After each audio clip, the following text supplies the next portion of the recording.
Hello guys, welcome to my YouTube channel. आप लोग कैसे? आई होप आप लोग अच्छे हैं। और अभी हम लोग स्टार्ट करते हैं ईवीएस का क्वेश्चन नंबर 13। हम लोग क्वेश्चन नंबर 12 तक कर चुके थे, तो अभी क्वेश्चन नंबर 13 करते हैं। सो क्वेश्चन नंबर 13 कैलकुलेशन वाला क्वेश्चन है। सो यहाँ पे है मध्य प्रदेश की राजधानी भोपाल और महाराष्ट्र की राजधानी मुंबई के बीच की दूरी लगभग 756 किलोमीटर है। यदि कोई ट्रेन इस दूरी को तय करने में लगभग 14 घंटे का समय लेती है तो इस ट्रेन की प्रति सेकंड में औसत चाल है। तो हम लोग को चाल निकालना है। तो हम लोग को चाल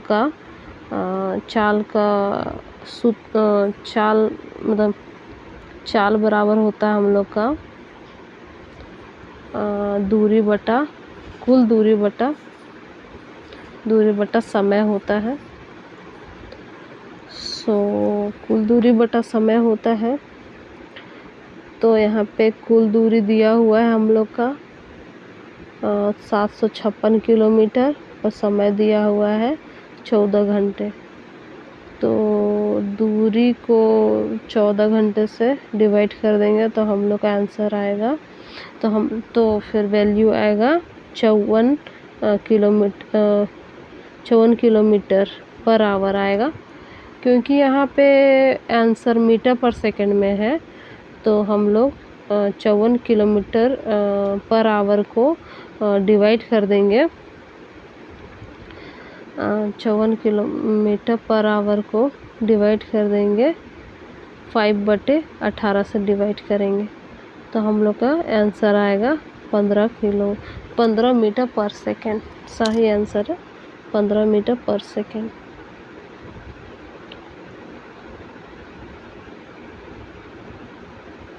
क्वेश्चन नंबर 14 क्या कहता है? घरों की निम्नलिखित विशेषताओं पर विचार कीजिए। लकड़ी के फर्श और लकड़ी की समतल छतें।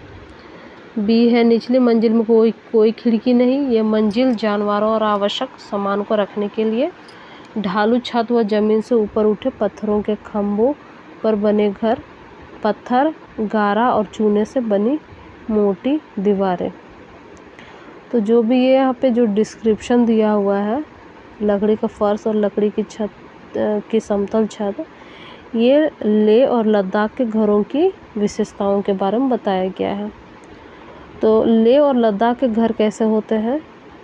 तो वहाँ के घर जो होते हैं, तो जो वहाँ का घरों का जो फर्श होता है वो लकड़ी के फर्श होते हैं और जो छत होता है वो भी लकड़ी का छत होता है और समतल छत होता है। और जो दीवार होती है मोटी होती है और जो दीवार है वो पत्थर, गारे व चूने से बनी दीवारें होती है। और जो घर है वो 2 मंजिला होता है और निचली मंजिल में कोई खिड़की नहीं होती है। अच्छा, नीचा मंजिल में जो नीचा मंजिल रहता है उसमें खिड़की नहीं होता है। और जो निचला जो मंजिला है उसमें जानवरों को और सामान स्टोर करने के लिए किया जाता है। सो ये वाला जो आंसर है, ढालू छत व जमीन से ऊपर उठे पत्थरों के खंभों पर बने घर, ये यूजुअली इस तरह के घर असम जैसी जगहों पे बनाए जाते हैं।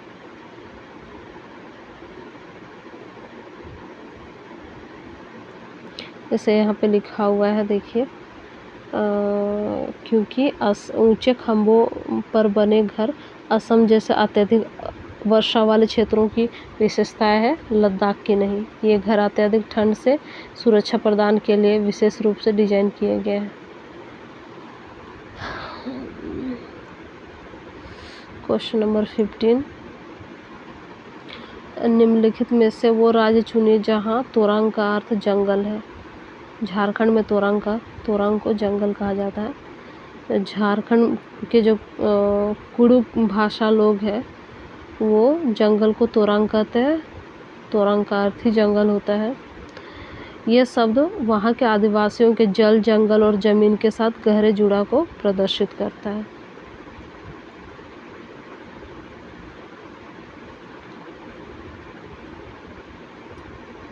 अच्छा, क्वेश्चन नंबर 16, एक पर्यावरण अध्ययन शिक्षक के लिए निम्नलिखित में से किसका ज्ञान होना सर्वाधिक महत्वपूर्ण है? बच्चे पर्यावरण अध्ययन कैसे सीखते हैं? एक पर्यावरण अध्ययन शिक्षक के लिए सबसे महत्वपूर्ण ज्ञान यह है कि बच्चे अपने परिवेश से अनुभव प्राप्त कर कैसे सीखते हैं ताकि शिक्षण बाल केंद्रित हो सके। शिक्षण शास्त्र जो कि पेडागोगी कहलाता है, केवल तथ्यों को रटने के स्थान पर सीखने की प्रक्रिया और बच्चों के मनोवैज्ञानिक स्तर को समझने पर जोर देता है। जब शिक्षक सीखने के तरीकों को समझ लेता है तो प्रभावी गतिविधियाँ और शिक्षण विधियाँ स्वयं विकसित कर सकता है। यह ज्ञान शिक्षक को समावेशी और सक्रिय कक्षा वातावरण बनाने में मदद करता है।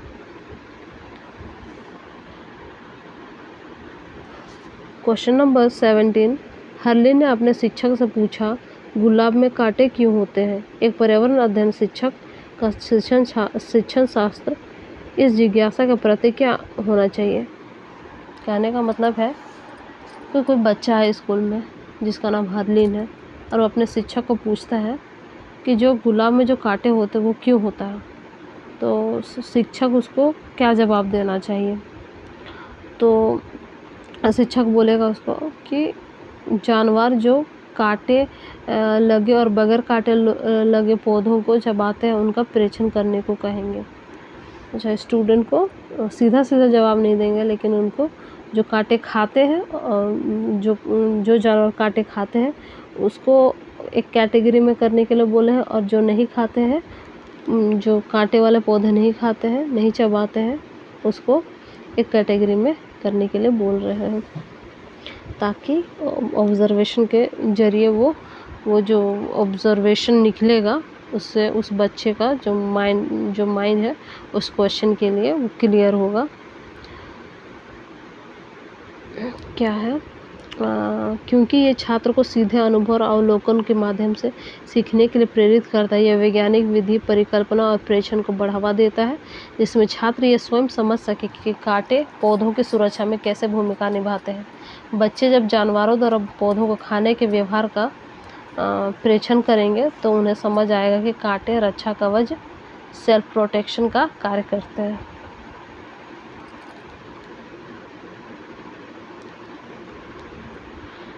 सीधे उत्तर दे देने के स्थान पर गतिविधियों के माध्यम से उत्तर खोजना वैज्ञानिक दृष्टिकोण को बढ़ावा देता है। यह शिक्षण शास्त्र करके सीखने, लर्निंग बाय डूइंग के सिद्धांत पर आधारित है। क्वेश्चन नंबर 18, कक्षा 4 की ईसा ने शिक्षक से पूछा, गाय अंडे क्यों नहीं देती? अगर आप ईसा के शिक्षक हैं तो आपकी सर्वाधिक उपयुक्त प्रतिक्रिया क्या होगी? इसके लिए क्या होगा कि उसे कहेंगे कि जिन जानवरों के कान दिखाई देते हैं और जिनके कान नहीं दिखाई देते हैं उनका संबंध उनसे जोड़े जो जानवर अंडे देते हैं, बच्चों को जन्म देते हैं।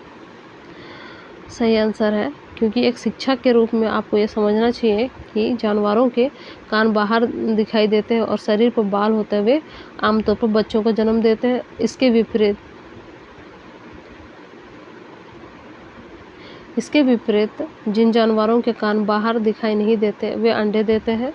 ईसा के प्रश्न का उत्तर देने के लिए कानों की दृश्यता और शरीर पर बालों के आधार पर वर्गीकरण करना सबसे उपयुक्त शिक्षण विधि है। यह बच्चों में वर्गीकरण, क्लासिफिकेशन के कौशल को विकसित करता है और प्रकृति के प्रति उनकी समझ को तार्किक बनाता है। क्वेश्चन नंबर 13, एक पर्यावरण अध्ययन शिक्षक शिक्षण और अधिगम कौशल के रूप में कहानी का प्रयोग करना चाहता है। इस हेतु निम्नलिखित में से सर्वाधिक उपयुक्त क्या है? सर्वाधिक उपयुक्त है ए, बी और सी। संदर्भित कहानियाँ, लोक कथा, विद्यार्थी द्वारा लिखी गई कहानियाँ। पर्यावरण अध्ययन की कहानी सुनाने के लिए संदर्भित कहानियाँ, लोक कथा और विद्यार्थी द्वारा लिखी कहानियाँ सबसे उपयुक्त और प्रभावी साधन है। संदर्भित कहानियाँ विषय को वास्तविक जीवन से जोड़ती है, जबकि लोक कथा सांस्कृतिक धरोहर और पर्यावरण के प्रति सम्मान पैदा करती है।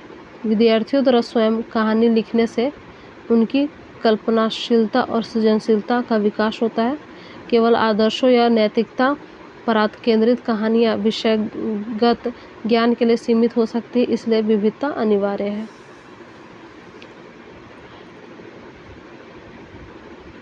Question number 20।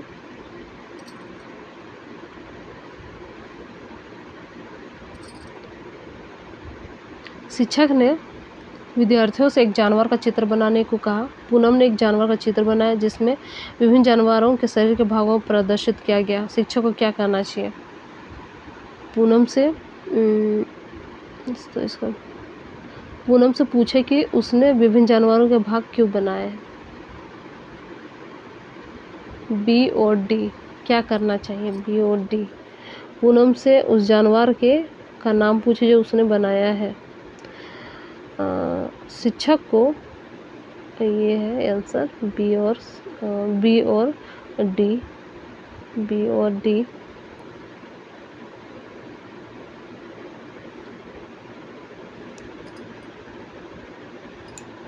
शिक्षक को पूनम से पूछना चाहिए कि उसने विभिन्न जानवरों का भाग क्यों बनाया है और उस जानवर का क्या नाम है जो उसने बनाया है। डांटना या कहना कि कोई ऐसा जानवर नहीं होता है जो बच्चे की रचनात्मक और जिज्ञासा को खत्म कर देता है।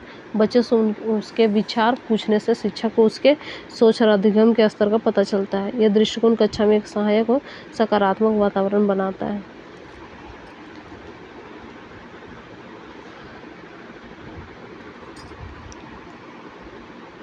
Question number 21। अगर एक शिक्षक ये चाहता है कि विद्यार्थी पादप विभिन्नता के बारे में सीखे तो इसके लिए निम्नलिखित में से कौन सी गतिविधियां सर्वाधिक उपयुक्त रहेगी? और सही आंसर है ए और डी।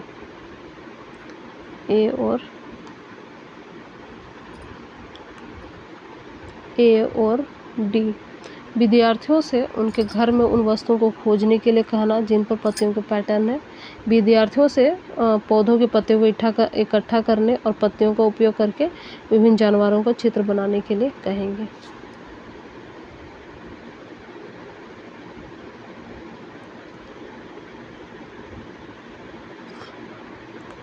ये व्याख्या पढ़ते हैं। पादप विभिन्नता सीखने के लिए सबसे उपयुक्त गतिविधि है पत्तियों की जानकारी के लिए घर की वस्तुओं में पत्तियों के पैटर्न को दैनिक वस्तुओं में पत्तियों के अध्ययन को समझने में सहायता करता है।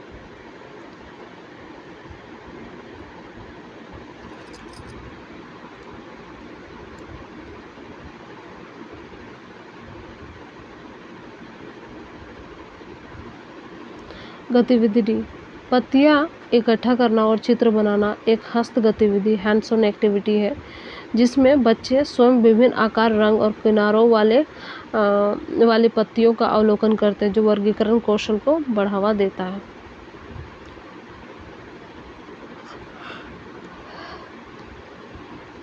Question number 22। निम्नलिखित में से कौन से तत्व पर्यावरण अध्ययन की प्रकृति की सर्वश्रेष्ठ व्याख्या करता है? स्थापित तथ्य, तार्किक सूचना, अवलोकन, वैज्ञानिक शब्दावली, प्रयोग। और सही आंसर है सी और ए, अवलोकन और प्रयोग। पर्यावरण अध्ययन की प्रकृति मुख्य रूप से अवलोकन और प्रयोग पर आधारित है क्योंकि ये रटने के स्थान पर खोजबीन को बढ़ावा देती है। ये विषय बच्चों को अपने परिवेश को प्रत्यक्ष रूप से देखने, महसूस करने और सरल प्रयोगों द्वारा निष्कर्ष निकालने के लिए प्रोत्साहित करता है। इसमें स्थापित तथ्यों या कठिन वैज्ञानिक शब्दावली को रटाने के स्थान पर प्रक्रिया कौशल पर अधिक ध्यान दिया जाता है। अवलोकन से बच्चों में जिज्ञासा पैदा होती है और प्रयोग उस जिज्ञासा को वैज्ञानिक समझ में बदलते हैं। Question number 25। निम्नलिखित कथन ए और बी को ध्यान से पढ़िए। एनसीएफ 2005 जानकारी को रटा देने को हतोत्साहित करने की सिफारिश करता है। एनसीएफ 2005 प्रत्येक विषय को तीक्ष्ण घेरे में बनाए रखने के प्रयास को हतोत्साहित करने की सिफारिश करता है। सही आंसर है और ये दोनों जो कथन है सही है। जो दोनों कथन ए और बी सही है। एनसीएफ 2005 के अनुसार शिक्षा का उद्देश्य जानकारी को रटा देने, रोट लर्निंग के स्थान पर समझ विकसित करना है जिससे हतोत्साहित करने की सिफारिश की गई है। यह प्रत्येक विषय के बीच की कठोर सीमाओं, शार्प बाउंड्रीज को तोड़ने की वकालत करता है ताकि ज्ञान को एक एकीकृत रूप में प्रदान किया जा सके।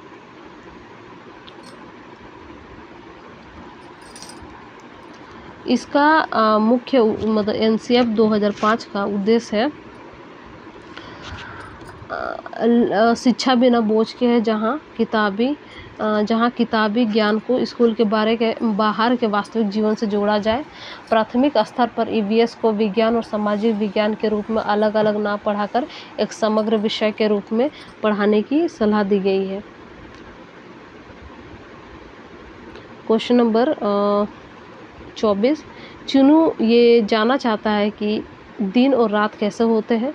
चीनू को यह समझने के लिए निम्नलिखित में से कौन सी विधि सर्वाधिक उपयुक्त रहेगी। क्रियाशील मॉडल, पावरपॉइंट प्रस्तुतिकरण, कहानी द्वारा, चित्र के साथ व्याख्या।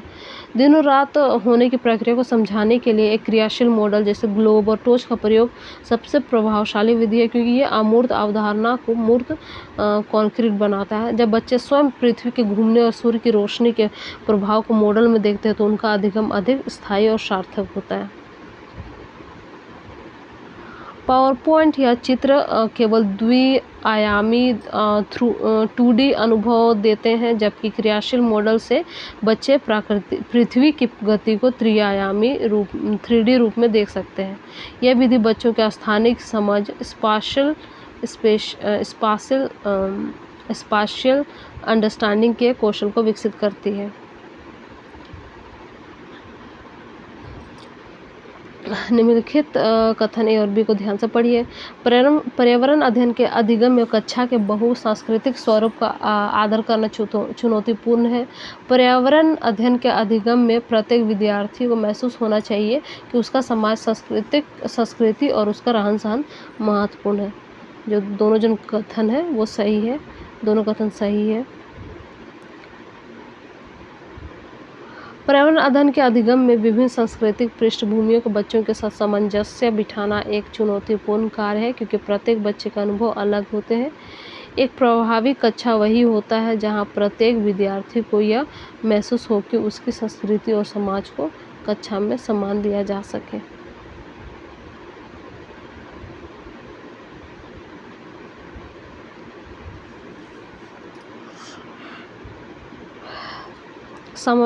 समावेशी शिक्षा के लिए यह आवश्यक है कि शिक्षक बच्चों के विविध भाषाई और सामाजिक अनुभवों को संसाधन के रूप में उपयोग करें। इससे बच्चों में आत्मविश्वास बढ़ता है और वे विषय के साथ बेहतर तरीके से जुड़ पाते हैं। पर्यावरण अध्ययन के शिक्षक अपनी कक्षा में चर्चा का उपयोग करते हैं, क्योंकि चर्चा बच्चों में सामाजिक अंतःक्रिया का विकास करती है। चर्चा वास्तविक और सार्थकपूर्ण अधिगम से मदद करती है। ज्ञान का सार्थक निर्माण तब होता है जब विचारों को साझा किया जाता है। चर्चा संवेगात्मक रूप से संतुलित बच्चों के लिए उपयुक्त है। सही आंसर है ए, बी और सी।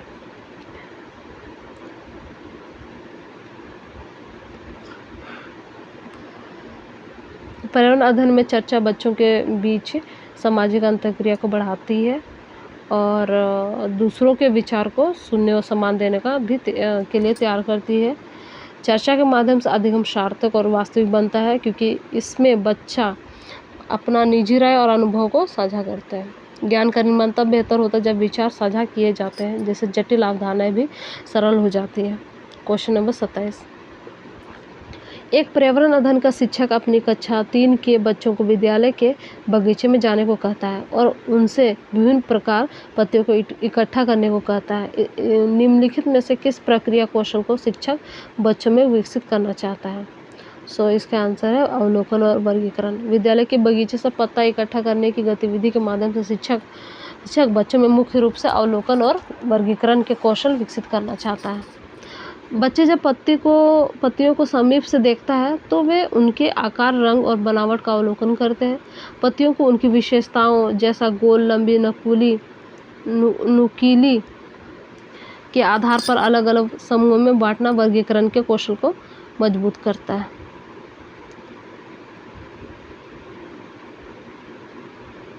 ये गतिविधि प्राथमिक स्तर के बच्चों के लिए करके सीखने का एक बेहतरीन उदाहरण है, जो उनके वैज्ञानिक दृष्टिकोण की नींव रखता है। और यहाँ पे है स्तंभ ए, स्तंभ बी। ए है सहपाठी आकलन, तो इसका आंसर होगा सहपाठी आकलन का होगा। आकलन की तकनीक। रूब्रिक आधारित रीडिंग स्केल, इसका होगा आकलन का उपकरण। सीखने के रूप में मूल्यांकन, इसका होगा आंसर स्वयं सीखना। कागज पेंसिल परीक्षण, और इसका सही आंसर होगा योगात्मक आकलन। व्याख्या पढ़ते हैं। सहपाठी आकलन योगात्मक या रचनात्मक फीडबैक के लिए उपयोग किया जाता है, जहां छात्र एक दूसरे के कार्य का मूल्यांकन करते हैं, जिसको बोलते हैं सहपाठी आकलन। रूब्रिक आधारित रेटिंग स्केल आकलन की एक तकनीक है जो प्रदर्शन के विशिष्ट मानदंडों के आधार पर मूल्यांकन को वस्तुनिष्ठ बनाती है। सीखने के रूप में मूल्यांकन स्वयं सीखने और आत्मचिंतन से संबंधित है, जहां छात्र अपनी प्रगति को निगरानी स्वयं करता है। क्वेश्चन नंबर कागज पेंसिल परीक्षण में क्या होता है? इसमें होता है कि आकलन, ये भी एक आकलन के उपकरण है जिसका उपयोग मुख्य रूप से छात्र के संज्ञानात्मक ज्ञान की जांच के लिए किया जाता है। कागज पेंसिल परीक्षण। क्वेश्चन नंबर 29, पर्यावरण अध्ययन सीखने के बारे में निम्नलिखित में से कौन सी कथन सही है? बच्चे सीखने के लिए स्वाभाविक रूप से जिज्ञासा होते हैं। बच्चे सीखने से निष्क्रिय प्राप्त करता है। बच्चों को सीखने के लिए शिक्षक की आवश्यकता है। बच्चे सहयोगी समूह में बेहतर सीखते हैं। तो इसका सही आंसर है ए और डी। सीखने के लिए स्वाभाविक रूप से जिज्ञासा होते हैं। बच्चे सहयोगी समूहों में बेहतर सीखते हैं। पर्यावरण अध्ययन सीखने के बारे में कथन ए और डी सही है। बच्चे अपने परिवेश को जानने के लिए स्वाभाविक रूप से जिज्ञासु होते हैं, जो शिक्षण अधिगम प्रक्रिया का मूल आधार है। बच्चे सहयोगी समूह में बेहतर सीखते हैं।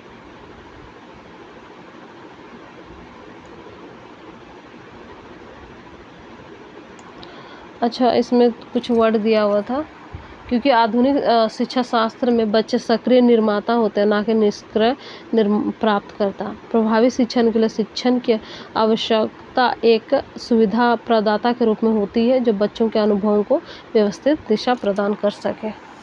निम्नलिखित में से कौन से घटक पर्यावरण अध्ययन के लिए के अर्थ की सर्वश्रेष्ठ व्याख्या करती है? तथ्यों का संग्रह, अवलोकन, प्रश्न पूछना, प्रयोग। और इसका सही आंसर है,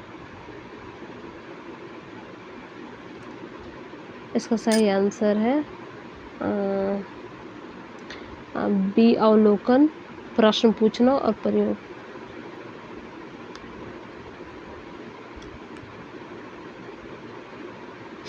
है क्वेश्चन, पर्यावरण